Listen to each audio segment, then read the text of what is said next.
ಬಂದಿದ್ದಾರೆ. ಅವ್ರನ್ನ ಡಾಕ್ಟರ್ ಕೋತೆ ಅವರು ಇಲ್ಲಿದ್ದಾರೆ, ಡಾಕ್ಟರ್ ಕಿರಣ್ ರಾಜನವರು ಹಾಗೂ M Mahendra, central university Kalaburagi, doctor Victor ಮಿಸರ್ಜಿ, ಡಾಕ್ಟರ್ ಪಲ್ಲವ್ ವೆಂಕಟೇಶ್ ಇವರೆಲ್ಲರನ್ನು ವೇದಿಕೆ ಮೇಲೆ ನಿಮ್ಮೆಲ್ಲರ ಪರವಾಗಿ ನಾನು ಸ್ವಾಗತಿಸ್ತಾ ಇದ್ದೇನೆ.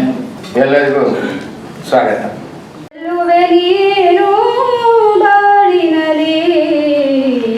ಎಲ್ಲರ ನೋವನು ಬಲ್ಲವನಾದರೆ ಗೆಲ್ಲುವೆ ನೀನು ಬಾಳಿನಲಿ.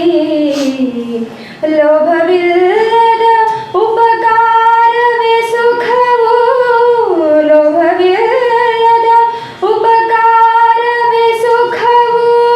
ಗರ್ವವು ಬರದಿರೆ ಮನದಲ್ಲಿ, ಎಲ್ಲರ ನೋವನು ಬಲ್ಲವನಾದರೆ ಗೆಲ್ಲುವೆ ನೀನು ಬಾಳಿನಲಿ.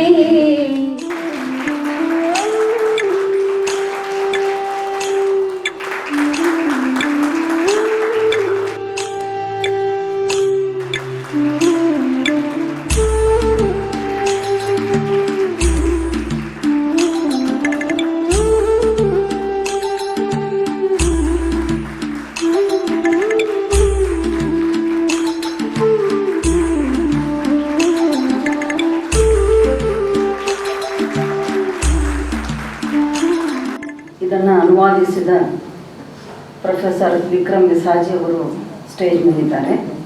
ಈಗ ತಾನೇ ಬಹಳ ಮಹತ್ವದ ಕೃತಿಯಾದ ಈ ಅನುವಾದ ಕೃತಿಯ ಬಿಡುಗಡೆ ಕಾರ್ಯಕ್ರಮವನ್ನು ತಾವೆಲ್ಲ ವೀಕ್ಷಿಸಿದ್ದೀರಿ. ಜೊತೆಗೆ ಈ ಕೃತಿಯ ಕುರಿತು ವಿಮರ್ಶಾತ್ಮಕ ವಿಚಾರಗಳನ್ನು ತಮ್ಮ ಮುಂದೆ ಹಂಚಿಕೊಳ್ಳಲು ಪ್ರೊಫೆಸರ್ ಬಸವರಾಜ್ ಡೋಣೂರ್ ಸರ್ ಅವರು ನಮ್ಮ ಜೊತೆ ಇದ್ದಾರೆ. ಮತ್ತು ಸಂವಾದ ಕಾರ್ಯಕ್ರಮದಲ್ಲಿ ಡಾಕ್ಟರ್ ಕಿರಣ್ ಗಾಜನೂರ್ ಅವರು, ಎಂ ಮಹೇಂದ್ರ ಅವರು ನಮ್ಮ ಜೊತೆ ಇದ್ದಾರೆ. ಜೊತೆಗೆ ಪಲ್ಲವ ಪ್ರಕಾಶನದ ಡಾಕ್ಟರ್ ಪಲ್ಲವ ವೆಂಕಟೇಶ್ ಸರ್ ಅವರು ಮತ್ತು ಈ ಕಾರ್ಯಕ್ರಮದ ಅಧ್ಯಕ್ಷತೆಯನ್ನು ವಹಿಸಿದಂತಹ ಪ್ರೊಫೆಸರ್ ಎಸ್ ಟಿ ಪೋತೆ ಸರ್ ಅವರು ನಮ್ಮ ಜೊತೆ ಇದ್ದಾರೆ. ತಾವೆಲ್ಲ ಬೌದ್ಧಿಕ ವರ್ಗದ ಪ್ರತಿನಿಧಿಗಳು, ಕನ್ನಡ ಅಧ್ಯಯನ ಸಂಸ್ಥೆಯ ಸಂಶೋಧನಾ ವಿದ್ಯಾರ್ಥಿಗಳು, ಜೊತೆಗೆ ಶಿಕ್ಷಕೇತರ ಬಂಧುಗಳು, ಮಾಧ್ಯಮದ ಮಿತ್ರರು. ಇವತ್ತು ವಿಭಾಗದಲ್ಲಿ 2 ವೈವಾ ಇತ್ತು ಅಂತ ನಾನು ಕೇಳಿದೆ. ಅದಕ್ಕೆ ಆಗಮಿಸಿದಂತಹ ಎಕ್ಸ್ಪರ್ಟ್ಸ್ ಕೂಡ ಇಲ್ಲಿದ್ದಾರೆ ಅಂತ ಅನ್ನಿಸ್ತದೆ. ಅವರನ್ನು ಕೂಡ ನಾನು ಸಂಬೋಧಿಸಿ ಕೆಲವು ಮಾತುಗಳನ್ನು ಇಲ್ಲಿ ತಮ್ಮ ಜೊತೆಗೆ ಹಂಚಿಕೊಳ್ಳಲಿಕ್ಕೆ ಇಚ್ಛೆ ಪಡ್ತೇನೆ. ಕೃತಿಯ ಬಗ್ಗೆ ವಿಶೇಷವಾಗಿ ಹೇಳಿದೆ, ಯಾಕಂತಂದರೆ ಪ್ರೊಫೆಸರ್ ಬಸವರಾಜ್ ಡೋಣೂರ್ ಅವರು ಕೃತಿಯ ಬಗ್ಗೆ ತಮ್ಮ ವಿಚಾರಗಳನ್ನು ಮಂಡಿಸಲಿದ್ದಾರೆ. ಬಿಡುಗಡೆಗೊಳಿಸಿದ ಸಂದರ್ಭವನ್ನು ತೆಗೆದುಕೊಂಡು, ಜೊತೆಗೆ ಈ ಪುಸ್ತಕದ ಪರಿವಿಡಿ, ಅನುವಾದಕರ ಮಾತು, ಜೊತೆಗೆ ವಿಶೇಷ ತಜ್ಞರ ಮಾತುಗಳ ಕೆಲವು ಅಂಶಗಳನ್ನು ಜೋಡಿಸಿಕೊಂಡು ಅನುವಾದದ ನೆಲೆಯಲ್ಲಿ, ಯಾವುದೇ ಒಂದು ಕೃತಿಯ ಅನುವಾದದ ನೆಲೆಯಲ್ಲಿ ಹುಟ್ಟಿಕೊಳ್ಳುವ ಸಂಭಾವನೆಗಳು, ಸಮಸ್ಯೆಗಳು, ಅದು ಜೊತೆಗೆ ದೇಶದ ಹೊರಗಿರುವ ಪ್ರಪಂಚದ ಸಾಹಿತ್ಯವನ್ನು ನಮ್ಮ ದೇಶದ ಭಾಷೆಗೆ ತರುವ ಸಂದರ್ಭದಲ್ಲಿ ಎದುರಾಗುವ ಸಮಸ್ಯೆಗಳು, ಜೊತೆಗೆ ಅದರ ಅವಶ್ಯಕತೆಗಳು, ಆ ಅನುವಾದ ಪ್ರಕ್ರಿಯೆಯ ಪರಿಣಾಮಗಳನ್ನು ಜೋಡಿಸಿಕೊಂಡು ಕೆಲವು ವಿಚಾರಗಳನ್ನು ತಮ್ಮ ಜೊತೆಗೆ ನಾನು ಹಂಚಿಕೊಳ್ಳಿಕ್ಕೆ ಇಲ್ಲಿ ಇಚ್ಛೆ ಪಡ್ತೇನೆ. ಮೊದಲು ವಿಕ್ರಮ್ ವಿಸಾಜಿಯವರು ನಮ್ಮ ಜೊತೆಗಿದ್ದಾರೆ. ತಮಗೆಲ್ಲ ಗೊತ್ತು, ನಮ್ಮದೇ ವಿಶ್ವವಿದ್ಯಾಲಯದ ವಿದ್ಯಾರ್ಥಿ, ಬಹಳ ಎತ್ತರಕ್ಕೆ ಬೆಳೆದಂತಹ ವಿದ್ಯಾರ್ಥಿ. ವಿಕ್ರಮ್ ವಿಸಾಜಿಯವರು ಸಿಮೋನ್ ದ ಬೋವಾ ಮಾತುಕಥನ, ಅಂದರೆ ಸಿಮೋನ್ ಬೋವಾ ಬರೆದಂತಹ ಕೆಲವು ಲೇಖನಗಳು, ಅವಳ ಆತ್ಮಚರಿತ್ರೆ ಕೆಲವು ಅಂಶಗಳು, ಅವಳ ಜೊತೆ ಮಾಡಿದಂತಹ ಸಾಕ್ಷಾತ್ಕಾರ, ಬಹಳಷ್ಟು ಬೌದ್ಧಿಕ ಸ್ತ್ರೀವಾದ ನೆಲೆ, ಮಾರ್ಕ್ಸ್ವಾದ ನೆಲೆ, ಅಸ್ತಿತ್ವವಾದ ನೆಲೆಯಿಂದ ಬರೆದಂತಹ ಆಕೆಯ ಲೇಖನಗಳನ್ನು ಕ್ರೋಢೀಕರಿಸಿ ಒಟ್ಟು 20 ಲೇಖನಗಳನ್ನು ಈ ಪುಸ್ತಕದಲ್ಲಿ ಅನುವಾದಿಸಿ ನಮಗೆ ಕೊಟ್ಟಿದ್ದಾರೆ. ಜೊತೆಗೆ ಪುಸ್ತಕದಲ್ಲಿ 20 ಲೇಖನದ ಜೊತೆಗೆ 3 ಪರಿವಿಡಿ ಕೂಡ ಇದೆ. ಅದು ಬಹಳ ಮುಖ್ಯವಾಗಿರ್ತದೆ. ಈ ಮಾತನ್ನು ನಾನು ಯಾಕೆ ಇಲ್ಲಿ ವಿಶೇಷವಾಗಿ ಉಲ್ಲೇಖಿಸ್ತೇನೆಂದರೆ, ನಾವು ಯಾವುದೇ ಒಂದು ಕೃತಿಯನ್ನು ಅನುವಾದಿಸಿ ಅದು ಏನು ಮೂಲ ಕೃತಿ ಇತ್ತು ಅದನ್ನು ಬರೆದು ಒಂದು ವೇಳೆ ಅನುವಾದಕರ ಮಾತು ಕೂಡ ಬರದೆ ಬೇಜಾರಾಗಿ ಹಾಗೆ ಪ್ರಕಟಿಸಿಬಿಡ್ತೇವೆ. ಆದರೆ ಇಲ್ಲಿ ಅವರು ಪರಿವಿಡಿಯಲ್ಲಿ ಅನುಬಂಧ ಪದಗಳು ಅಂದರೆ ಈ ಇಂಗ್ಲೀಷ್ ಸಂಸ್ಕೃತಿಯ ವಿದೇಶಿ ಸಂಸ್ಕೃತಿಯ ಸಾಹಿತ್ಯಿಕ, ರಾಜನೀತಿಕ, ಸಾಮಾಜಿಕ ನೆಲೆಯಲ್ಲಿ ಬಂದಂತಹ ಟೆಕ್ನಿಕಲಿ ಅಂದರೆ ಟರ್ಮಿನಾಲಜಿಯನ್ನು ಕೂಡ ಅವರು ಕನ್ನಡಕ್ಕೆ ಅನುವಾದಿಸಿ ಅಲ್ಲಿ ಕೊಟ್ಟಿದ್ದಾರೆ. ಇದು ಬಹಳ ಮಹತ್ವವಾದ ವಿಶೇಷವಾದ ಮಾತು. ಆ ಬರಿವಿಡಿಯ ಅಭ್ಯಾಸ ಸಂಪೂರ್ಣ ಸಿಮೋನ್ ದ ಬೋವನ್ನು ಅರ್ಥೈಸಿಕೊಳ್ಳಲು ಅಲ್ಲಿ ಸಹಾಯಕವಾಗಿ ನಿಲ್ತದೆ. ಇನ್ನೊಂದು ಸಿಮೋನ್ ದ ಬೋವಳ ಜೀವನ ಘಟ್ಟಗಳು. ಯಾಕಂದರೆ ಯಾರು ಸಿಮೋನ್ ದ ಬೋವ ಅನ್ನೋದೇ ಒಂದು ದೊಡ್ಡ ಸಮಸ್ಯೆ ಇತ್ತು. ಬರಹಗ ಓದುವವನ ಎದರಲ್ಲಿ ಪ್ರಶ್ನೆ ಅಂತಾಗ ಅವಳ ಜೀವನದ ಮಹತ್ವಪೂರ್ಣ ಘಟ್ಟಗಳು ಯಾವ ಪೂರಕವಾಗಿ ಪುಸ್ತಕವನ್ನು, ಲೇಖನವನ್ನು ಅಭ್ಯಸಿಸಲು ಪೂರಕವಾಗಿಯೂ ಅಂತಹ ಅವಳ ಜೀವನದ ಮಹತ್ವಪೂರ್ಣವಾದ ಘಟ್ಟಗಳನ್ನು ಅವರಲ್ಲಿ ಕೊಟ್ಟಿದ್ದಾರೆ. ಕೊನೆಗೆ ಸಿಮೋನ್ ಬೋವ ಬರೆದಂತಹ ಲೇಖನಗಳ ಸಂಪೂರ್ಣ ಪಟ್ಟಿ ಕೂಡ ಅಲ್ಲಿ ಬಂದಿದೆ. ಇದು ಬಹಳ, ಯಾಕಂದರೆ ವಿಷಯ ಪ್ರವೇಶಕ್ಕಿಂತ ಮುಂಚೆ ಕೊನೆಯ ಅನುಬಂಧಗಳ ಮಹತ್ವ ಕೂಡ ಎಷ್ಟು ಮುಖ್ಯವಾಗಿ ನಿಲ್ತದೆ ಅನ್ನೋದಕ್ಕೆ ಈ ಪುಸ್ತಕ ಸಾಕ್ಷಿ ಅಂತ ನನಗನ್ನಿಸ್ತದೆ. ಅನುಬಂಧ ಸುಮ್ಮನೆ ಕಾಟಾಚಾರಕ್ಕೆ ಕೊಡ್ತಾ ಹೋಗದೆ ಪೂರಕವಾದಂತಹ ಅನುಬಂಧಗಳನ್ನು ಕೊಟ್ಟರೆ ಓದುಗನಿಗೆ ಎಷ್ಟು ಅನುಕೂಲವಾಗುತ್ತದೆ. ಹೊಸದಾಗಿ ಓದುವ ವಿಷಯಕ್ಕೆ ಪ್ರವೇಶ ಮಾಡುವ ಒಂದು ಓದುಗ ಪಾಠಕ ವರ್ಗಕ್ಕೆ ಎಷ್ಟು ಅನುಕೂಲವಾಗ್ತದೆ ಅನ್ನೋದಕ್ಕೆ ಈ ಪುಸ್ತಕದಲ್ಲಿ ಬಂದಂತಹ ಪರಿವಿಡಿಯ ಸಾಕ್ಷಿಯಾಗಿದೆ. ಇನ್ನೊಂದು ಮಾತು ಅಂತಂದರೆ, ಪುಸ್ತಕ ಬಿಡುಗಡೆ ಕಾರ್ಯಕ್ರಮಕ್ಕೆ ಬರಬೇಕು ಅಂತ ವಿಕ್ರಮ್ ವಿಸಾಜಿಯವರಂದಾಗ ಪುಸ್ತಕ ಎದುರಿಗೆ ಬಂದಾಗ ಅದರದ PDF ಪ್ರಿಂಟ್ ಫಾರ್ಮ್ ನಲ್ಲಿ ಕೊಟ್ಟಾಗ 300ಕ್ಕಿಂತ ಹೆಚ್ಚು ಪುಟಗಳು ಅದನ್ನು ನೋಡಿ ನಾನು ನಿಜವಾಗಿ ಗಾಬರಿಯಾದೆ. ಒಂದು 4-5 ದಿವಸದಲ್ಲಿ ಇಷ್ಟು ದೊಡ್ಡ ಪುಸ್ತಕ ಓದೋದು ಹೆಂಗೆ ಸಾಧ್ಯ ಅನ್ನೋದೊಂದು ಸಮಸ್ಯೆ ಇತ್ತು. ಓದಬಹುದು, ಓದೋದ್ರಿಗೆ ಏನು ತೊಂದರೆ ಇಲ್ಲ. ಆದರೂ ಕೂಡ ಕೆಲವು ಹಿಮ್ಮಟ್ಟು ಮುಗ್ಗಟ್ಟುಗಳ ಸಂದರ್ಭದಲ್ಲಿ ಪುಸ್ತಕ ಓದೋದು ಸ್ವಲ್ಪ ಸಮಸ್ಯೆ ಆಯಿತು.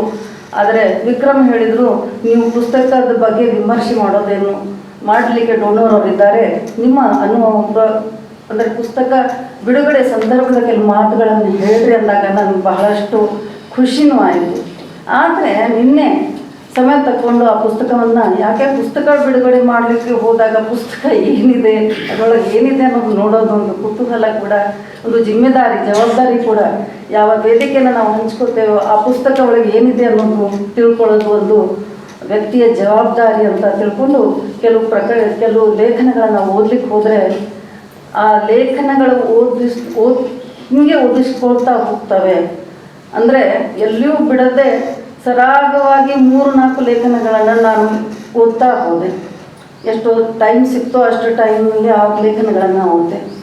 ಅಂದರೆ ಇಲ್ಲ ಅನ್ನೋ ಉದ್ದೇಶ ನನಗೇನೆಂದರೆ, ಯಾವ ಅನುವಾದ ಸರಳವಾಗಿ ಓದುಗನಿಗೆ ಓದಿಸ್ಕೊಳ್ತಾ ಹೋಗ್ತವೆ ಅದು ಒಂದು ಸಫಲ ಅನುವಾದಕನ ಒಂದು ಸಾಕ್ಷ್ಯ ಅಂತ ನನಗನ್ನಿಸ್ತದೆ.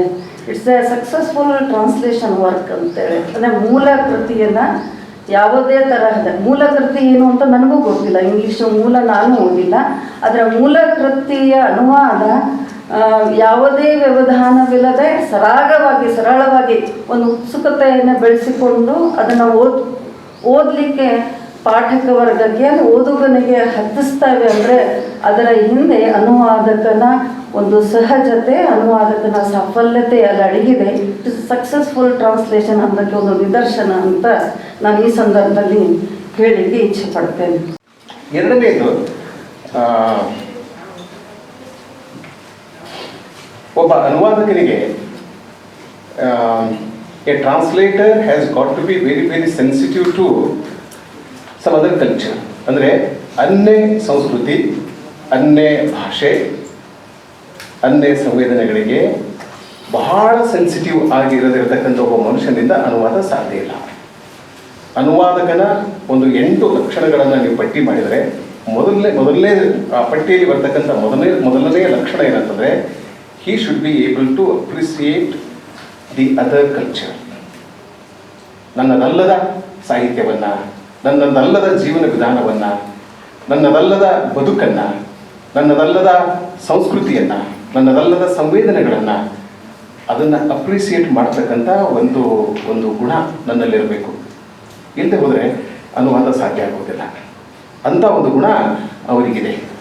ಬೋವಾ ವಿಕ್ರಮಿ ಸಾಹಸಿಯವರ ಪಾಲಿಗೆ ಅದು ಫ್ರೆಂಚ್ ಲೇಖಕಿ ಅಲ್ಲ, ಕನ್ನಡದ ಲೇಖಕಿ, ಭಾರತೀಯ ಲೇಖಕಿ ಅಂತ ಭಾವಿಸಿಕೊಂಡು ಈ ಕೃತಿಯನ್ನು ಅವರು ಅನುವಾದ ಮಾಡಿದ್ದಾರೆ. ಈ ಕೃತಿ ಬಿಡುಗಡೆಯಾಗಿ ಆ ಕೃತಿ ನನ್ನ ಕೈಗೆ ಬಂದ ತಕ್ಷಣ ಐ ಫೆಲ್ಟ್ ಒಂದು ರೋಮಾಂಚನ ಫೀಲ್ ಆಯಿತು ನನಗೆ. ಮೇ ಬಿ ಯಾಕೆ ಫೀಲ್ ಆಯಿತು ಅಂತ ಹೇಳಿದ್ರೆ, ಈ ಒಂದು ವಾರದಲ್ಲಿ ನನಗೂ ಆ ಕೃತಿಗೂ ಏರ್ಪಟ್ಟ ಒಂದು ಸಂಬಂಧ. ಬಟ್ ಆ ಸಂಬಂಧ ಏರ್ಪಟ್ಟಿರೋದು ಯಾಕೆ, ಯಾವ ಕಾರಣಕ್ಕೆ ಅಂತ ಹೇಳಿದ್ರೆ, because of the way that text represent it self. ಅಂದರೆ ಆ ಕೃತಿ ತನ್ನನ್ನು ತಾನು ಹೇಗೆ ರೂಪಿಸ್ಕೊಂಡಿದೆ ಅನ್ನೋದರ ಹಿನ್ನೆಲೆ ಒಳಗಡೆ ನಾನು ಈ ಮಾತನ್ನು ಹೇಳ್ತಾ ಇದ್ದೇನೆ.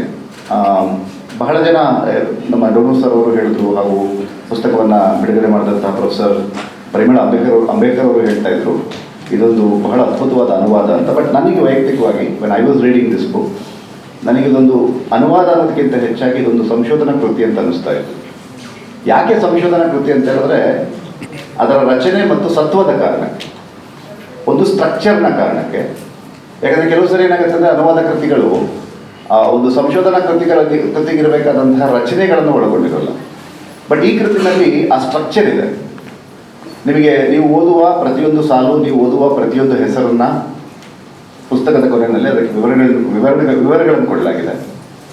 ಮತ್ತು ಆ ಪುಸ್ತಕದ ಸತ್ವದ ಕಾರಣಕ್ಕೆ, ಯಾಕಂದರೆ ಈ ಕಾಲಕ್ಕೆ ಬೇಕಾದಂತಹ ಬಹಳ ಪ್ರಮುಖವಾದ ಸತ್ವವನ್ನು ಆ ಪುಸ್ತಕ ಪ್ರಸ್ತಾಪಿಸ್ತಾ ಇದೆ, ಅದು ಕನ್ನಡ ಲೋಕಕ್ಕೆ ಪ್ರಸ್ತಾಪಿಸ್ತಾ ಇದೆ. ಹಾಗಾಗಿ ಇದು ಕೇವಲ ನಾವೊಂದು ಅನುವಾದ ಕೃತಿ ಅಂತ ನೋಡೋದಕ್ಕಿಂತ, ನನಗೆ ವೈಯಕ್ತಿಕವಾಗಿ ನಾನು ಓದಬೇಕಂದ್ರೆ ಇದು ಒಂದು ಸಂಶೋಧನಾ ಕೃತಿ ಅಂತ ನನಗೆ ಅನಿಸೋಕೆ ಶುರುವಾಗಿತ್ತು. ಯಾಕೆ ಅಂತ ಹೇಳಿದ್ರೆ, ಸಿಮಾನ್ ದ ಬೋವಾಲ್ ಅಂತಹ ಒಬ್ಬ ಚಿಂತಕಿಯನ್ನು, ಆಕೆಯ ಚಿಂತನೆಯನ್ನು ಅರ್ಥ ಮಾಡ್ಕೊಳ್ಳೋದೇ ಒಂದು ಬಹಳ ದೊಡ್ಡ ಹರ್ಕಲ್ಸ್ ಜಾಬ್.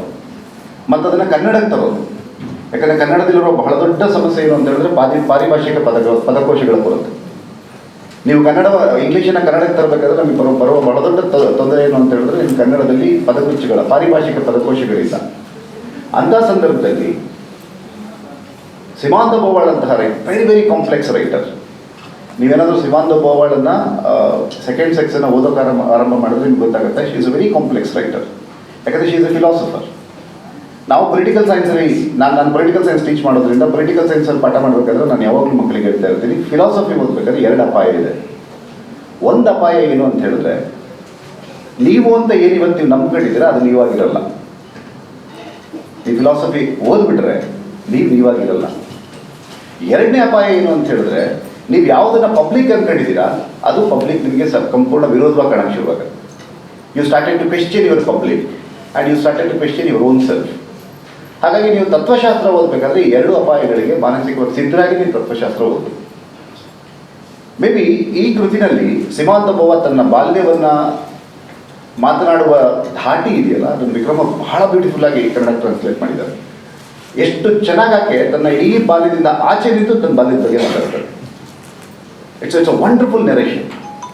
ನಮಗೆ ಒಬ್ಬ ಬರಹಗಾರರಿಗೆ ಇರಬೇಕಾದಂತಹ ಬಹಳ ಇಂಪಾರ್ಟೆಂಟ್ ಆದ ಕ್ವಾಲಿಟಿ ಏನು ಅಂತ ಹೇಳಿದ್ರೆ, ತಾನು ಸಂವಾದಿಸುತ್ತಿರುವ, ತಾನು ಮಾತನಾಡ್ತಾ ಇರುವಂತಹ ಕೃತಿಯಿಂದ ಆಚೆ ನಿಂತು ಅದನ್ನು ನೋಡೋಕೆ ಸಾಧ್ಯ ಆಗಬೇಕು.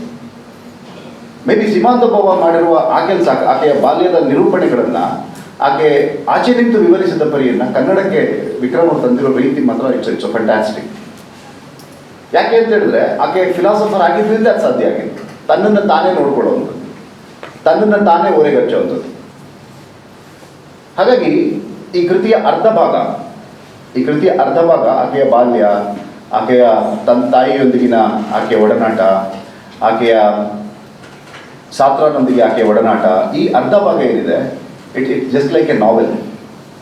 ನಿಮಗೊಂದು ಕಾದಂಬರಿಯನ್ನು ಓದ್ತಾ ಇರೋ ಥರ, ಯಾರೋ ಒಂದು ಕಥೆಯನ್ನು ಹೇಳ್ತಾ ಇರೋ ಥರ ಅದು ನಿಮ್ಮ ರೀಡಿಂಗನ್ನು ಕರ್ಕೊಂಡು ಹೋಗುತ್ತೆ. ಆನಂತರದ ಸಂದರ್ಶನದ ಭಾಗ ಏನಿದೆ, 2ನೇ ಭಾಗದಲ್ಲಿ 2 ಮುಖ್ಯವಾದ 2 ಸಂದರ್ಶನಗಳನ್ನು ಟ್ರಾನ್ಸ್ಲೇಟ್ ಮಾಡಿದ್ದಾರೆ. That is complete N academic writing. ಏನು ಹೇಳಬೇಕು ಅದನ್ನು ಅಚ್ಚುಕಟ್ಟಾಗಿ ಒಂದು 5-10 ನಿಮಿಷದಲ್ಲಿ ಹೇಳಿಬಿಟ್ಟು ನಾನು ಕೂತ್ಕೊಂಡ್ಬಿಡ್ತೀನಿ. ಅಂದರೆ ಒಬ್ಬ ಟೀಚರ್ ಆದವನಿಗೆ ಏನು ಒಂದು ದೊಡ್ಡ ಬೆನಿಫಿಟ್ ಅಂತಂದರೆ, ಒಂದು ವಿಷಯನ 5 ನಿಮಿಷಕ್ಕೂ ಮಾತಾಡ್ಬೋದು, 1-2 ಗಂಟೆ ಟೈಮ್ನು ಎಳಿಬೋದು, ಎಲ್ಲ ಸಾಧ್ಯತೆಗಳಿವೆ. ನಾನು ಅದನ್ನು 5-10 ನಿಮಿಷದಲ್ಲಿ ಮಾತಾಡ್ತೀನಿ. ಮೊದಲಿಗೆ ನಾನು ಸಿಮಂದಬೋವ ಮಾತುಕಥನ ಇದರ ಅನುವಾದಕರಾದಂತಹ ಗೆಳೆಯರಾದ ಹಾಗೆ ಗುರುಗಳಾದಂತಹ ಪ್ರೊಫೆಸರ್ ವಿಕ್ರಮ್ ವಿಸಾಜಿ ಸರ್ಗೆ ಅಭಿನಂದನೆಗಳನ್ನು ಸಲ್ಲಿಸ್ತೇನೆ. ಹಾಗೆ ಪಲ್ಲವ್ ವೆಂಕಟೇಶ್ ಸರ್ ಕೂಡ ಅಭಿನಂದನೆಗಳು ಸರ್. ನನಗೆ ಸಿಮಂದಬೋವ ಮಾತುಕಥನನ ಓದಿದಾಗ ಒಂದು 1970s ಮತ್ತು 80sಲ್ಲಿ 1970 ಮತ್ತು 80ರಲ್ಲಿ ಇದ್ದು ನಂತರ ಎಲ್ಲೋ ಒಂದು ಕಡೆ ಕಳೆದು ಹೋದಂತಹ ಒಂದು ಇಂಟೆಲೆಕ್ಚುವಲ್ ಸರ್ಕಲ್ಲು ನೆನಪಾಗ್ತದೆ. ಡಿ ಆರ್ ನಾಗರಾಜ್ ಅವರು, ಎ ಕೆ ರಾಮಾನುಜನ್ ಅವರು, ಆಲ್ನಳ್ಳಿ ಕೃಷ್ಣ ಅವರು, ದೇವನೂರು ಮಹಾದೇವ್ ಅವರು, ಹಾಗೆ ಸಿದ್ಧಲಿಂಗಯ್ಯ ಅವರು ಎಲ್ಲ ಸೇರ್ಕೊಂಡಂಥ ಒಂದು ಇಂಟೆಲೆಕ್ಚುವಲ್ ಸರ್ಕಲ್.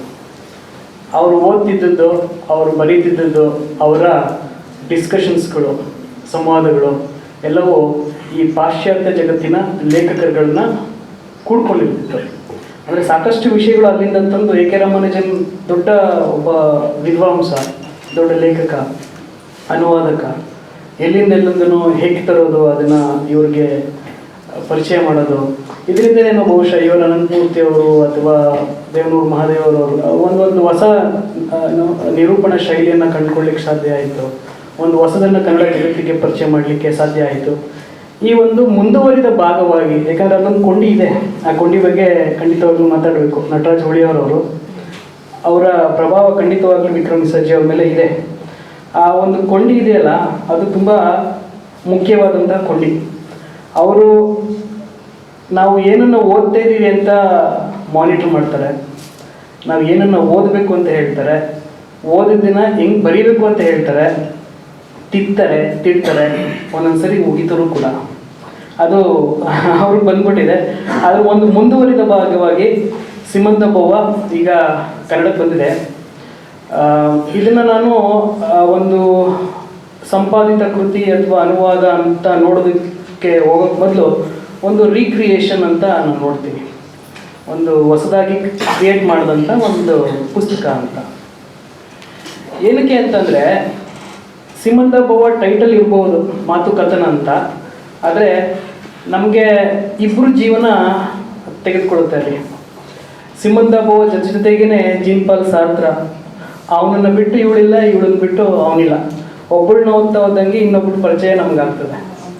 ಅವರಿಬ್ಬರ ಬೌದ್ಧಿಕ ಜಗತ್ತು, ಸಾಮಾಜಿಕ ಹೋರಾಟಗಳು, ರಾಜಕೀಯ ಚಿಂತನೆಗಳು, ಮತ್ತು ಅವರ ನಡುವೆ ನಡೀತಿದ್ದಂತಹ ಒಂದಷ್ಟು ವೈಯಕ್ತಿಕ ಮಾತುಗಳು ಅದ್ಭುತ. ನಾವು ಯಾವಾಗಲೂ ಮಾತಾಡಬೇಕಾದ್ರೆ ಪಾಶ್ಚಾತ್ಯ ಜಗತ್ತು, ಪಾಶ್ಚಾತ್ಯ ಲೇಖಕರು ಹಂಗೆ, ಪಾಶ್ಚಾತ್ಯ ವಾದಗಳು ಹಿಂಗೆ, ಹಾಗೆ ಹೀಗೆ ಅಂತೆಲ್ಲ ಮಾತಾಡ್ತಿರ್ತೀವಿ. ಯಾಕೆ ಅಂತಂದರೆ ನಾವು ಲೇಖಕರುಗಳು, ನಾನು ಇನ್ನೂ ಬರೆದಿಲ್ಲ, ಮೇ ಬಿ ಮುಂದೆ ಬರೀತೀನಿ, ಇನ್ನೂ ಓದಿದೆ ನಾನು. ನಾವು ಲೇಖಕರುಗಳು ನಾವಾಗಿಲ್ಲ, ನಾವೇ ಸುಮಾರೊಂದಷ್ಟನ್ನು ಮುಚ್ಚಿಡ್ತೀವಿ. ಆದರೆ ಈ ಮುಚ್ಚುವಂಥದ್ದು ಅಥವಾ ಎಲ್ಲವನ್ನು ಮುಕ್ತವಾಗಿ ಮಾತಾಡುವಂಥ ಒಂದು ಕಲೆ ಈ ಪಾಶ್ಚಾತ್ಯ ಲೇಖಕರಿಗೆ ಬಂದ್ಬಿಟ್ಟಿದೆ. ಅದಕ್ಕೆ ಒಂದು ಉದಾಹರಣೆ ಏನಂತಂದರೆ, ಜೀನ್ ಪಾಲ್ ಸಾರ್ತ್ರ ಒಂದು ಆಟೋಬಯೋಗ್ರಫಿ ಕೂಡ ಬರೆದಿದ್ದಾನೆ. ಅವನು ಒಂದೊಬ್ಬ ಒಳ್ಳೆ ಫಿಲಾಸಫರ್, ತತ್ವಶಾಸ್ತ್ರಜ್ಞ, ಒಳ್ಳೆ ಬುದ್ಧಿಜೀವಿ. ಅವನೇ ಸಾಕಷ್ಟು ಭಾಷಣಗಳಲ್ಲಿ ಹೇಳ್ಕೊತಾನೆ, ನಾನು I am an intellectual, you have to trust me ಅಂತ ಹೇಳ್ತಾನೆ. ನಾನೊಬ್ಬ ಬುದ್ಧಿಜೀವಿ, ಜನರೇ ನನ್ನ ನಂಬಿ ಅಂತ ಸಾಕಷ್ಟು ಜನ. ಯಾಕೆಂದರೆ ಜನರುಗಳು ಬುದ್ಧಿಜೀವಿಗಳನ್ನ ನಂಬ್ತಿರ್ಲಿಲ್ಲ ಆ ಕಾಲದಲ್ಲಿ, ಈಗಲೂ ಅದೇ ಪರಿಸ್ಥಿತಿ. ಬಟ್ ಸಾರ್ತ್ರ ಪಾಪ ಹೋದಾಗೆಲ್ಲ ಹೇಳ್ಕೊಳ್ಳೋ, ನನ್ನ ಬುದ್ಧಿಜೀವಿ, ನನ್ನ ನಂಬಿ ಅಂತ. ಅದು ಬಂದ್ಬಿಟ್ಟಿತ್ತು. ಆದರೆ ಆತ ಒಬ್ಬ ಒಳ್ಳೆ ನಾವೆಲಿಸ್ಟ್ ಕೂಡ, ಒಂದು ಒಳ್ಳೆ ಲೇಖಕ. ಅವನು ಒಳ್ಳೆ ಲೇಖಕ ಯಾಕೆ ಅಂತಂದರೆ ಎಲ್ಲವನ್ನು ಮುಕ್ತವಾಗಿ ಮಾತಾಡುವಂಥವನು. ಅದು ಎಲ್ಲಿಗೂ ನಮಗೆ ಕರ್ಕೊಂಡು ಹೋಗ್ತಾ ಇರ್ತದೆ, ಇಷ್ಟ ಆಗ್ತದೆ. ಆಮೇಲೆ ಇದು ತೀವ್ರವಾಗಿ ನನ್ನ ಒಳ ಜಗತ್ತಿಗೆ ಬೇಕು ಮತ್ತು ನನ್ನ ಮೂಲಕ ಇದು ಹೊರ ಜಗತ್ತಿಗೆ ಕಾಣಿಸಬೇಕು ಅಂತೇಳಿ ಹಿಂಗೇನೋ ಮನಸ್ಸಿನೊಳಗೆ ನಡೀತಾ ಇರ್ತದೆ. ಆ ಮೂಲಕ ಸಂಭವಿಸಿದಂಥ ಒಂದು ಸಂಗತಿ. ನನ್ನ ಹಿರಿಯರಾದಂಥ ಪರಿಮಳ ಅಂಬೇಕರ್ ಮೇಡಮ್ ಅವರು ಮತ್ತು ಡೋಣೂರ್ ಸರ್ ಅವರು, ಕಿರಣ್ ಅವರು, ಮಹೇಂದ್ರ ಅವರು ಭಾಳ ಸೂಕ್ಷ್ಮವಾಗಿ ಈ ಕೃತಿಯ ಬಗ್ಗೆ ಹೇಳಿದ್ದಾರೆ. ಆದರೆ ಎಷ್ಟು ಸಲ ನನಗೊಂದು ಗಿಲ್ಟ್ ಏನು ಕಾಡ್ತದೆ ಅಂತಂದರೆ, ಈ ಕೃತಿ ನನ್ನ ಒಬ್ಬನಿಂದಲೇ ಸಾಧ್ಯ ಆಯಿತಾ ಅಂತಂದರೆ ಹಂಗಲ್ಲ ಅಂತ ಅನಿಸ್ಬಿಡ್ತದೆ. ಯಾಕಂದರೆ ಎಷ್ಟೋ ಸಲ ನಾನು ಡೋಣೂರ್ ಅವ್ರ ಚರ್ಚೆಗಳಿಂದ ಕಲಿತಿರ್ತೀನಿ, ಕಿರಣ್ ಅವ್ರ ಜೊತೆ ಮಾಡೋ ಚರ್ಚೆಗಳಿಂದ ಕಲ್ತಿದ್ದೀನಿ, ಮಹೇಂದ್ರ ಅವ್ರ ಜೊತೆ ಮಾಡೋ ಚರ್ಚೆಗಳಿಂದ ನಾನು ಅನೇಕ ಸ್ನೇಹಿತರು ಹಿರಿಯರು ಇದ್ದಾರೆ, ಅವರೆಲ್ಲರ ಚರ್ಚೆಗಳಿಂದ ನಾನು ಕಲಿತಾ ಇದ್ದೀನಿ. ಎಷ್ಟೋ ಸಲ ಒಂದೊಂದು ಪ್ಯಾರ ಮಹೇಂದ್ರ ಕೂಡಿಸ್ಕೊಂಡು ಓದಿಸ್ಕೊಂಡು ಅರ್ಥ ಮಾಡ್ಕೊಳ್ತೇನೆ. ಯಾಕಂದರೆ ಕೆಲವು ಭಾಳ theoretical article, women and creativity, ಹೆಣ್ಣು ಮತ್ತು ಸೃಜನಶೀಲತೆ, ಸಾಹಿತ್ಯದಿಂದ ಏನಾಗ್ಬೋದು, ಕಾದಂಬರಿ ಮತ್ತು ನಾಟಕ ಸಾಹಿತ್ಯದ ವ್ಯತ್ಯಾಸ ಏನಿದೆ, ಇಂದ ಭಾಳ ಫಿಲಾಸಫಿಕಲ್ ಆದಂಥ ಇವುಗಳನ್ನು ಅರ್ಥ ಮಾಡಿಕೊಳ್ಳಿಕ್ಕೆ ಸ್ವಲ್ಪ ಯಾರ್ದಾದ್ರೂ ನೆರವು ಬೇಕಾಗ್ತದೆ. ಆಮೇಲೆ ಎಷ್ಟೋದ್ರೊಳಗೆ ಫ್ರೆಂಚ್ ಹೆಸರು, ಸ್ಪ್ಯಾನಿಷ್ ಹೆಸರು, ಅವು ನಮ್ಮ ಉಚ್ಚಾರಕ್ಕೆ ಒಗ್ಗೋದಿಲ್ಲ. ಆ ಟೈಮ್ನೊಳಗೆ ಅನೇಕ ಜನ ಹೆಲ್ಪ್ ಸಹಾಯ ಮಾಡಿದರು. ಅಂಕಿತಾ ಅವರು, ಅಬೇನಿ ಅವರು, ಮಹೇಂದ್ರ ಅವರು, ಅನೇಕ ಜನ ನನಗೆ ದಾರಿ ತೋರಿಸಿದ್ರು. ಆಮೇಲೆ ಮುಖ್ಯವಾಗಿ ಡಾಕ್ಟರ್ ಟಿ ಡಿ ರಾಜಣ್ಣ ಅವರು ನಮ್ಮ ವಿಭಾಗದಲ್ಲಿ ಅನೇಕ ಅನುವಾದಗಳನ್ನು ಮಾಡಿದ್ದಾರೆ, ಸುಮಾರು 30-40 ಅನುವಾದಗಳನ್ನು ಮಾಡಿದ್ದಾರೆ. ಹೀಗಾಗಿ ನಾನು ಅವರನ್ನು ಕರ್ನಾಟಕ ಕೇಂದ್ರೀಯ ವಿಶ್ವವಿದ್ಯಾಲಯದ ಅನುವಾದಗಳ ಭೀಷ್ಮ ಪಿತಾಮಹ. ಆಮೇಲೆ ಡೋನರ್ ಅವರು ಸಾಕು 15-20 ಅನುವಾದಗಳನ್ನು ಮಾಡಿದ್ದಾರೆ.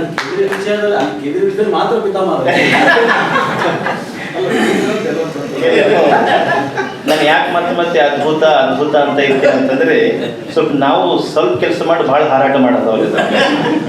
ಯಾಕಂದ್ರೆ ಅವರ ಸಾಧನೆ ಕೆಲಸ ಭಾಳಷ್ಟಿದೆ. ನಮ್ಮ ರಾಜಣ್ಣ ಅಂತೂ ಲಾಸ್ಟ್ ಇಯರ್ಗೆ 8 ಅನುವಾದ ಮಾಡಿದ್ದಾರೆ. ಅವರು ಒಂಥರ ಈ ಅನುವಾದಗಳ ಶರಶೆಯ ಮೇಲೆ ಇಚ್ಛಾಮರಣಿಯಾಗಿ ಮಲಗಿರುವಂಥ, ಇನ್ನೂ ಸಾವಿಲ್ಲ ಅವರಿಗೆ, ಇಚ್ಛಾಮರಣಿ. ಯಾವಾಗ ಬಿಡ್ತಾರೆ ಯಾವಾಗೇ ಸಾವು ಅವ್ರಿಗೆ. ಭಾಳ ಸೂಕ್ಷ್ಮವಾಗಿ ಅನುವಾದಗಳನ್ನು ಅವ್ರದಿಂದೆಲ್ಲ ಕೆಲವು ಕಲ್ತಿದ್ದೀನಿ.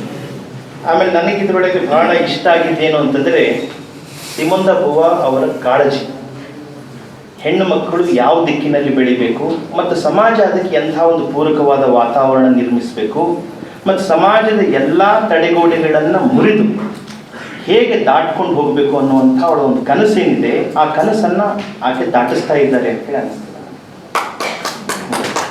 ಹೀಗಾಗಿ ಭಾಳ ಇಷ್ಟವಾದಂಥ ಒಂದು ಇದು. ಆಮೇಲೆ ನೋಡಿ, ಹೇಳಿದರು ಸಾರ್ತ್ರಾ ಮತ್ತು ಸಿಮಂದ ಬುವ 50 ವರ್ಷ ಜೊತೆಗಿದ್ರು ಕೂಡ ಅವ್ರ ಮಕ್ಕಳನ್ನು ಪಡೀಲಿಲ್ಲ. ಅದಕ್ಕೆ ಕೇಳ್ತಾರೆ ಇಂಟ್ರೋದೊಳಗೆ ಎಲಿಸಾ ಸ್ವಾರ್ಥಿಸ್, ಯಾಕೆ ನಿಮಗೆ ಮಕ್ಕಳು ಬೇಕನ್ನಿಸ್ಲಿಲ್ಲೇನು ಅಂತ ಹೇಳಿ. ಆವಾಗ ಸಿಮಂದ ಬುವ ಹೇಳುವಂಥ ಉತ್ತರ ಏನು ಅಂತಂದರೆ, ನನಗೆ ಭೌತಿಕ ಮಕ್ಕಳ ಬಗ್ಗೆ ನಂಬಿಕೆ ಇಲ್ಲ, ನನ್ನ ಗುರಿ ಅಥವಾ ನನ್ನ ಕನಸಿರೋದು ಬೌದ್ಧಿಕ ಮಕ್ಕಳ ಬಗ್ಗೆ. ನನ್ನ ವಿಚಾರಗಳಿಂದ ಹುಟ್ಕೊಳ್ಳುವಂಥ ಹೊಸ ಜನರೇಷನ್ ಏನಿದೆ, ನನ್ನ ವಿಚಾರಗಳಿಂದ ಮುಂದುವರಿಯುವಂಥ ತಲೆಮಾರುಗಳೇನಿದೆ, ಅದೇ ನನ್ನ ನಿಜವಾದ ಮಕ್ಕಳು.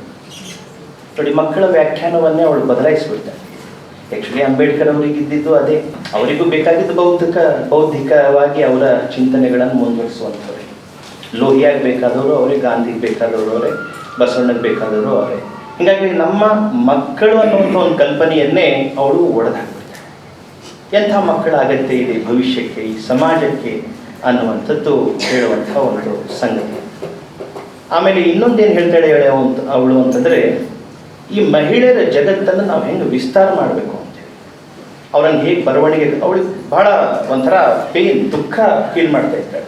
ಈಗ ಸ್ವಲ್ಪ ವಾತಾವರಣ ಚೇಂಜ್ ಆಗಿದೆ. ಅವಂತೇಳಿ ಅವಳು ವೈದ್ಯಕೀಯ ಜಗತ್ತಿನಲ್ಲಿ ಯಾಕೆ ಮಹಿಳೆಯರ ಮುನ್ನೆಲೆ ಇರಲಿಲ್ಲ, ಯಾಕೆ ಒಬ್ಬರು ಶ್ರೇಷ್ಠ ನಿರ್ದೇಶಕಿಯರು ಮಹಿಳೆಯರಿಗಿಲ್ಲ. ಇವತ್ತಿಗೂ ಕನ್ನಡದಲ್ಲಿ ನೀವು ನೋಡಿದರೆ, ಇಷ್ಟು ಚಲನಚಿತ್ರರಂಗ ಬಂದು ಒಂದು 100 ವರ್ಷ ಆದರೂ ಕೂಡ ಶ್ರೇಷ್ಠ ನಿರ್ದೇಶಕಿ ಇವರು ಕನ್ನಡದಲ್ಲಿ ಅಂತ ಹೇಳಿಕ್ಕೆ ಒಂದು 2 ಹೆಸರು ಸಿಗೋದಿಲ್ಲ. ಸಿಕ್ಕರು ಒಂದು ಸಣ್ಣ 1 ಅಥವಾ 2 ಸಿಗ್ತವೆ. ಸ್ಪೇಸು ಸೈಂಟಿಸ್ಟಲ್ಲಿ, ಇನ್ನೂ ಬೇರೆ ಬೇರೆ ಕ್ಷೇತ್ರಗಳಲ್ಲಿ ಯಾಕೆ ಮುಂದಕ್ಕೆ ಬರ್ತಾ ಇಲ್ಲ ಅವರೆಲ್ಲ? ಬರಬೇಕು, ಅವ್ರಿಗೆ ಸಾಮರ್ಥ್ಯ ಇಲ್ಲ ಅಂತಿಲ್ಲ. ಅವಳ ಉದ್ದೇಶ ಏನು ಅಂತಂದರೆ, ಅವ್ರಿಗೆ ಬೇಕಾದಂಥ ಒಂದು ಅವಕಾಶ ಸಿಕ್ಕಿಲ್ಲ.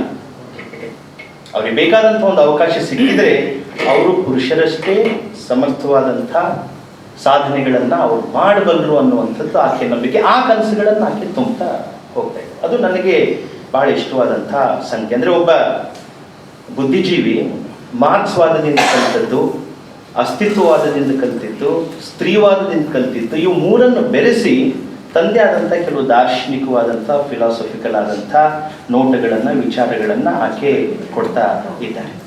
ಇದೇ ಭಾಳ ಗ್ರೇಟ್ ಆದಂಥ ಒಂದು ಕಾಂಟ್ರಿಬ್ಯೂಷನ್ ಅಂತೇಳಿ ನನಗೆ ಅನ್ನಿಸ್ತು. ಆಮೇಲೆ ಇನ್ನೊಂದು ಸಂಗತಿ ಏನು ಅಂತಂದರೆ, ನೋಡಿ ಅವಳ ಕನ್ಸರ್ನ್ ಎಷ್ಟು ಅಂತಂದರೆ, ನಮ್ಮ ಅಜ್ಜಿಯಂದ್ರಿಗೆ ಸೋಲಾಗಿದೆ. ಯಾಕಂದ್ರೆ ಪಾಪ ಅವ್ರಿಗೆ ಅಷ್ಟು ಅವಕಾಶ ಸಿಕ್ಕಿಲ್ಲ. ನಮ್ಮ ತಾಯಂದ್ರಿಗೂ ಕೂಡ ಸೋಲಾಗಿದೆ. ಆದರೆ ಇನ್ನು ಮುಂದೆ ನಮ್ಮ ಮಕ್ಕಳಿಗೆ, ಹೆಣ್ಣು ಮಕ್ಕಳಿಗೆ ಸೋಲಾಗಬಾರ್ದು ಅಂತ.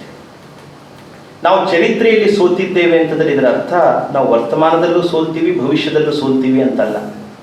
ಹೀಗಾಗಿ ಹೆಣ್ಣುಮಕ್ಕಳು ತಮ್ಮ ತಾಯಿಯಂದಿರ ವಿಫಲತೆಯನ್ನು ನೆನಪಿಸಿಕೊಂಡು, ತಮ್ಮ ಅಜ್ಜಿಯಂದಿರ ವಿಫಲತೆಯನ್ನು ನೆನಪಿಸಿಕೊಂಡು ಹತಾಶರಾಗಬೇಕಾದ ಅಗತ್ಯ ಇಲ್ಲ. ಇದು ಅವಳ ಕಾಳಜಿ. ಹೀಗಾಗಿ ಅವರು ಎಲ್ಲೆಲ್ಲಿ ಸೋತಿದ್ದಾರೋ ಅಲ್ಲಲ್ಲಿ ಗೆಲುವು ಪಡೆಯಬೇಕಾದಂಥ ದಾರಿ ಹೇಗೆ ನಿರ್ಮಾಣ ಮಾಡಿಕೊಳ್ಬೇಕು ಅನ್ನೋದೇ ಅವ್ರ ಇಡೀ ಪುಸ್ತಕದ ಅಥವಾ ಚಿಂತನೆಯ ಒಂದು ಮುಖ್ಯ ಕಾಳಜಿ. ಆಮೇಲೆ ಸಾವಿನ ಬಗ್ಗೆನೂ ಬಹಳ ವಿಚಿತ್ರವಾಗಿ, ಬಹಳ ಆರ್ದ್ರವಾಗಿ ಚಿಂತನೆ ಮಾಡಿದಂಥ ಒಬ್ಬ ಸ್ತ್ರೀವಾದಿ. ಪುನೀತ್ ಸಾವು ನಾವು ನೋಡಿದ್ವಿ, ಅನೇಕ ಸಾವುಗಳನ್ನು ಕರೋನಾ ಸಂದರ್ಭದಲ್ಲಿ ನೋಡಿದ್ವಿ. ಆಕೆ ಎಷ್ಟು, ಅದಕ್ಕೆ ಅವಳು ಹೇಳೋ ಮಾತೇನು ಅಂತಂದರೆ, ಯಾವುದೇ ವಿಚಾರವಾದಕ್ಕೆ ಒಂದು ಆರ್ದ್ರತೆ ಇರಬೇಕು. ಆ ಆರ್ದ್ರತೆ ಇಲ್ಲದೆ ಇದ್ದರೆ, ಆ ಒಂದು ಟೆಂಡರ್ನೆಸ್ ಇಲ್ಲದೆ ಇದ್ದರೆ ಆ ವಿಚಾರ ಬಹಳ ದೂರ ಹೋಗೋದಿಲ್ಲ. ಹಾಗೆಯೇ ಯಾವುದೇ ಒಂದು ಭಾವನಾತ್ಮಕವಾದ ಸಂಗತಿಗೆ ಯಾವುದೋ ಒಂದು ವಿಚಾರದ ಲಿಂಕು ಕೂಡ ಇರಬೇಕು. ಇಲ್ಲದಿರೋದು ಒಂಥರ ಬೋಳೆತನ ಆಗಿಬಿಡ್ತದೆ. ವಿಚಾರ ಇಲ್ಲದಂಥ ಭಾವ ಮತ್ತು ಭಾವ ಇಲ್ಲದಂಥ ವಿಚಾರ ಎರಡು ನಿಷ್ಫಲ ಅಂತ ಹೇಳಿ, ಅವೆರಡನ್ನು ಹೆಂಗೆ ಬ್ಯಾಲೆನ್ಸ್ ಮಾಡಬೇಕು, ಹೇಗೆ ತೆಗೆದುಕೊಂಡು ಹೋಗಬೇಕು ಅಂತೇಳಿ. ಅವ್ರ ತಾಯಿ ಆಸ್ಪತ್ರೆಯಲ್ಲಿ ಇದ್ದಾಗೆ ಒಂದು ದೀರ್ಘ ಸುಮಾರು 23 ಪುಟದ ಲೇಖನ ಬರ್ತದೆ, ಬರೀ ತಾಯಿ ಆಸ್ಪತ್ರೆಯಲ್ಲಿ ಇದ್ದಾಗೆ. ನೀವು ನೋಡ್ಬೇಕಾ ಪ್ರತ್ಯಕ್ಷ. ಕೆಲವರು ಅದನ್ನು ಓದಿ ಅವಳನ್ನು ತೀವ್ರವಾಗಿ ವಿರೋಧಿಸ್ತಾರೆ. ಇಷ್ಟು ಸಮಾಜದಲ್ಲಿ ಅನ್ಯಾಯ ನಡೀತಾ ಇದೆ, ಶೋಷಣೆ ನಡೀತಾ ಇದೆ, ನೀನು ನೋಡಿದರೆ ನನ್ನ ತಾಯಿ, ನಮ್ಮ ಸಂಬಂಧ, ನನ್ನ ಬಾಲ್ಯ, ನಮ್ಮ ಆ ಘಟನೆ, ಈ ವೈಯಕ್ತಿಕತೆ ಬರಿತಾ ಕೂತಿದ್ದಿ, ಇದಕ್ಕೇನೋ ಅರ್ಥ ಇಲ್ಲ ಸಾಹಿತ್ಯದಲ್ಲಿ ಅಂತೇಳಿ. ಆವಾಗಲೂ ಅವಳೊಂದು ಉತ್ತರ ಕೊಡ್ತಾಳೆ. ಏನು ಅಂತಂದರೆ, ಇವತ್ತೇನೋ ಕ್ರಾಂತಿ ಸಂಭವಿಸ್ತದೆ ಅಥವಾ ಮುಂದೇನೋ ಕ್ರಾಂತಿ ಸಂಭವಿಸ್ತದೆ ಅಂತ ಹೇಳಿ ನಾನು ನನ್ನ ವೈಯಕ್ತಿಕ ದುಃಖ ದುಮ್ಮಾನಗಳನ್ನು ಅರಿಮಿಡ್ಲಿಕ್ಕೆ ಆಗೋದಿಲ್ಲ. ನನ್ನ ವೈಯಕ್ತಿಕ ದುಃಖ ದುಮ್ಮಾನಗಳನ್ನು ನಾನು ಪ್ರಾಮಾಣಿಕವಾಗಿ ಹೇಳ್ಕೊಳ್ಳಿಕ್ಕೆ ಸಾಧ್ಯ ಆಗೋದಿಲ್ಲ ಅಂತಂದರೆ ನನಗೆ ಯಾವ ನಿಜವಾದ ಕ್ರಾಂತಿಯನ್ನು ಕೂಡ ಕಟ್ಟಲಿಕ್ಕೆ ಆಗೋದಿಲ್ಲ. ಎದುರಿಗೆ ಆಶೀರ್ವಾದಗಳು ಎಲ್ಲ ಸಕ್ರಿಯ ವಿದ್ಯಾರ್ಥಿ ನಾನು ಎಲ್ಲರ ಮಾತುಗಳನ್ನ ಕೇಳಿಸ್ಕೊಂಡೆ. ಇದೊಂಥರ MOU ಇದ್ದಂಗೆ, ಸೆಂಟ್ರಲ್ ಯೂನಿವರ್ಸಿಟಿ ಮತ್ತು ಗುಲ್ಬರ್ಗಾ ಯೂನಿವರ್ಸಿಟಿ. ಅಲ್ಲಿ ದಂಡೇ ಬಂದ್ಬಿಟ್ಟಿದೆ. ಇಲ್ಲಿ ಒಬ್ಬೊಬ್ಬ ಬೀಗರು ಮನೆಗೆ ಬಂದರೆ ಸ್ವಲ್ಪ ಆತಿಥ್ಯ ಮಾಡೋದಕ್ಕೆ ಕಷ್ಟ ಆಗೋದಿಲ್ಲ. ಒಮ್ಮೆಗೆ 5-6 ಜನ ಬಂದರೆ ಆತಿಥ್ಯ ಮಾಡೋದು ಗಂಡ ಜಗಳ ಆಗ್ತದೆ. ಹಂಗೆ ಆಗ್ಬಿಡ್ತಾರೆ. ಎಷ್ಟು ಮಂದಿ ಕರೆದ್ರೆ ಯಾರು ಮಾಡೋದು ಕಡೆಗೆ ಅಂತ ಹಾಗೇನಿಲ್ಲ. ಆದರೆ ಭಾಳ ಖುಷಿ ಆಯಿತು. ನಮ್ಮ ಮಕ್ಕಳಿಗೆ ಶ್ರೀಮಂತ ಬೋವ, ವರ್ಜಿನಾ ಉಲ್ಫು, ಈ ಶೇಕ್ಸ್ಪಿಯರು ಇವೆಲ್ಲ ಅವರು ಸ್ವಲ್ಪ ಕೇಳಿರ್ತಾರೆ. ಆದರೆ ಇದೊಂದು ವಿಸ್ತೃತವಾದಂಥ ಒಂದು ಧ್ವನಿ ಅವರ ಕಿವಿಯೊಳಗೆ ಉಳಿದ್ರೆ ಹೆಂಗೆ ಉಳಿದಿದ್ರಿ, ಅದು ಉಳಿಯೋದಂದರೆ ಹೇಳೋದು ಸಣ್ಣದಾಗಿ ಅವರಿಗೊಂದಿಷ್ಟು ಜ್ಞಾನ ಸಿಗ್ತದೆ ಅನ್ನೋ ಸ್ವಾರ್ಥ ನಂದು ಯಾವಾಗಲೂ ಇದನ್ನು ಇಟ್ಕೊಂಡಿರ್ತೀನಿ. ನಾನು ಯಾವಾಗ ಇದು ವ್ಯಾವಹಾರಿಕ ಅಲ್ಲ, ಅದನ್ನು ಹಂಬಲಿಸಿ ಪಡೆಯೋದು ಅಂತ. 4 ಜನ, ಕಿರಣ್ ರಾಜ್, ಅದರಲ್ಲೂ ನಮ್ಮ ರಿಜಿಸ್ಟ್ರಾರ್ ಆಗಿರ್ತಕ್ಕಂಥ ರೋಡ್ನೂರವರು, ಮಹೇಂದ್ರ, ವಿಕ್ರಮ್ ಮೇಡಮ್ ಅವರು ಎಲ್ಲರೂ ಭಾಳ ಚೆನ್ನಾಗಿ ಮಾತಾಡಿದ್ರು. ಒಮ್ಮೆಗೆ ಇಷ್ಟು ಸ್ವೀಟ್ ಕೊಟ್ಬಿಟ್ರೆ, ಒಮ್ಮೆಗೆ ಇಷ್ಟು ಊಟ ಕೊಟ್ಬಿಟ್ರೆ ಅಲರ್ಜಿ ಆಗ್ತದೆ, ಸ್ವಲ್ಪ ಕರಗಲ್ಲ. ಅವಾಗ ಇಷ್ಟು ಸ್ವೀಟ್ ಕೊಟ್ಟರೆ ಚೆನ್ನಾಗಿತ್ತು. ಒಮ್ಮೆಗೆ ಇಷ್ಟು ಸ್ವೀಟ್ ಆಯ್ತು ತಿನ್ನೋದು ಆ ಥರದ್ದು ಒಂದು ಕಷ್ಟ ಇರ್ತದೆ. ಇಲ್ಲಿ ಎಲ್ಲರ ಮಾತುಗಳು ನಾನು ಕೇಳಿಸ್ಕೊಂಡಿದ್ದೆ, ಒಬ್ಬೊಬ್ಬರ ಮಾತಿಗೆ ಹೇಳಲಿಕ್ಕೆ ಹೋಗೋದಿಲ್ಲ. ಒಂದು ಮಾತು ಭಾಳ ನಿಜವಾಗ್ಲೂ ಚರ್ಚೆಗೆ ಬಂದು ಇದನ್ನು ಭಾಳ ಕಡೆ ಹೇಳ್ತಿರ್ತೇನೆ. ಈ ಗಂಡಾಗುವುದು ಮತ್ತು ಹೆಣ್ಣಾಗುವುದು ಇದೆಯಲ್ಲ, ಇದು ಭಾರತೀಯ ಪರಂಪರೆಯಲ್ಲಿ ಇದೆ. ಆದರೆ ನಾವು ಒಬ್ಬನಾಗಿ ಅದನ್ನು ಹಂಚಿಕೊಳ್ಳೋದಿಲ್ಲ, ಅದನ್ನು ಪಾಲಿಸ್ಕೊಳ್ಳೋದು. ಗಂಡಂದರೆ ವಿಕ್ರಮ್ ಹೆಣ್ಣಾಗಿ ಬರೋದ್ರೆ ಹೆಣ್ತನ ಅನುಭವಿಸ್ತದೆ ಗಂಡು ಕೂಡ. ಒಬ್ಬ ಹೆಣ್ತನ, ಗಂಡು ಕೂಡ ಹೆಣ್ತನ ಅನುಭವಿಸ್ಬೇಕು. ಅದು ಶರಣರು ಮಾಡಿದ್ರು, ದಾಸರು ಮಾಡಿದ್ರು. ಅವರು ಗಂಡಾಗಿ ಹೆಣ್ಣಾಗಿದ್ರು, ಹೆಣ್ಣಾಗಿ ಗಂಡಾಗಿದ್ರು ಅವರೆಲ್ಲ. ಸೊ ಅದು ನಮ್ಮ ಸಮಾಜದಲ್ಲಿ ಭಾಳ ಮುಖ್ಯವಾಗಿ ಹೆಣ್ಣು ಗಂಡಾಗುವ ಬಗೆ, ಗಂಡು ಹೆಣ್ಣಾಗುವ ಬಗೆ ಭಾಳ ಮುಖ್ಯವಾಗಬೇಕು.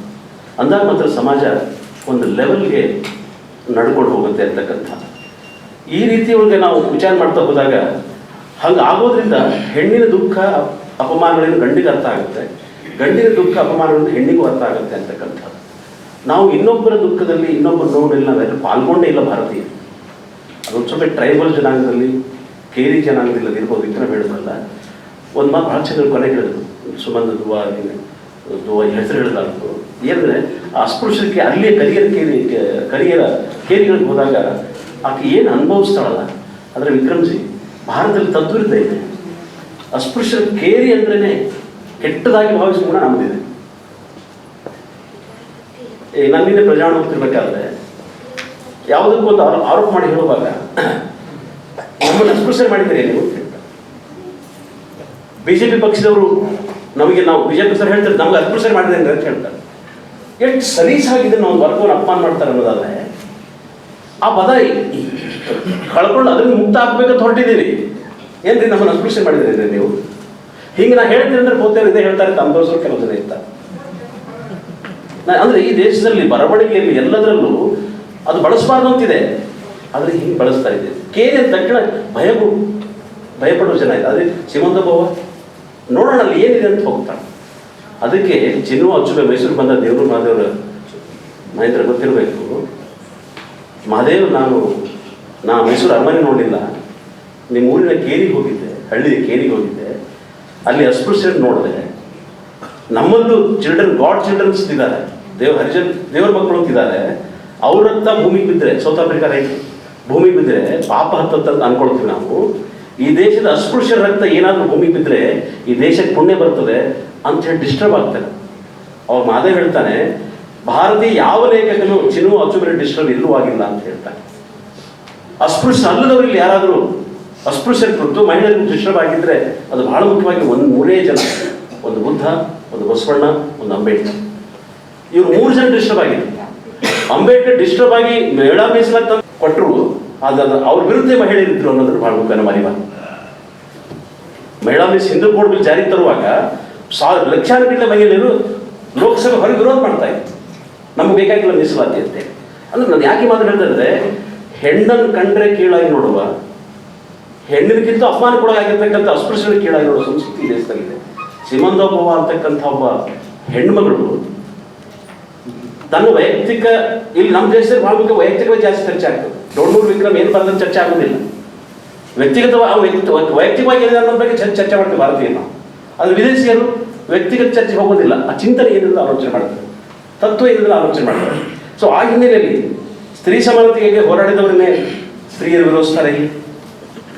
ನಾನು ವಿಕ್ರಮ್ ಜೊತೆ ಭಾಳ ಸಲ ಮಾತು, ನನಗೆ ಶ್ರೀಮಂತ ಭವ ಒಂದು 6 ತಿಂಗಳು ಹೇಳ್ತಾ ಇದ್ರು. ಲಂಡನ್ದಾಗ ಹೋದವರು ಅದನ್ನೇ ತಲೆ ಕೂತಿದ್ರು. ಅವ್ರು ಏನು ಹೇಳ್ತಾರೆ ಫಿಲಮ್ ಇದು, ಯಾವ ಹೆಣ್ಮಗಳು ಅಂತ ನನಗೆ ಗೊತ್ತಿಲ್ಲ. ಅದು ಅವ್ರು ಹೇಳ್ದಾದ್ಮೇಲೆ ಸೂರಜ್ ಹೆಂಗಡೆ ಅವರ ಕ್ಯಾಸ್ಟ್ ಪುಸ್ತಕ ನಾವು ಇತ್ತೀಚೆಗೆ ಓದ್ತಾರೆ, ಕ್ಯಾಸ್ಟ್ ಮ್ಯಾಟ್ರಸ್ ಓದ್ತಿರ್ಬೇಕಾದ್ರೆ ಇದ್ರ ನಡುವೆ ನಾನು ಈ ನಮ್ಮ RSS ಪುಸ್ತಕ ಒಂದು ಓದಿದೆ. ನಾನು ಟೇಬಲ್ ಮೇಲೆ ಇಟ್ಕೊಂಡಿದ್ದೀನಿ. ಹಾಗೆ ಆ್ಯಂಡ್ಸ್ ಅಮಾಂಗ್ ದ ಎಲಿಫೆಂಟ್ಸ್ ಅನ್ನೋ ವಿಕ್ರಮ್ ಎಲ್ಲ ಹೇಳಿದ, ಅವೆಲ್ಲ ತಂದು ಇಟ್ಕೊಂಡು ಓದಿದಾಗ ಹೊಸ ಜಗತ್ತೇ ನಮ್ಗೆ ಅರ್ಥ ಆಗುತ್ತೆ. ನಾವು ಭಾಳ ಸೀಮಿತ ವಲಯದಲ್ಲಿದ್ದೀವಿ. ನಾವೆಲ್ಲ ಕಲ್ಯಾಣ ಕನ್ನಡದಲ್ಲಿರ್ಬೋದು, ದಾಸನಾಡಲ್ಲಿರ್ಬೋದು, ಯಾರನ್ನೂ ಇರ್ಬೋದು ಕೂಡ ನಾವು ಜಗತ್ತಿಗೆ ಇನ್ನೂ ತೆರ್ಕೊಂಡಿಲ್ಲ ನಾನು.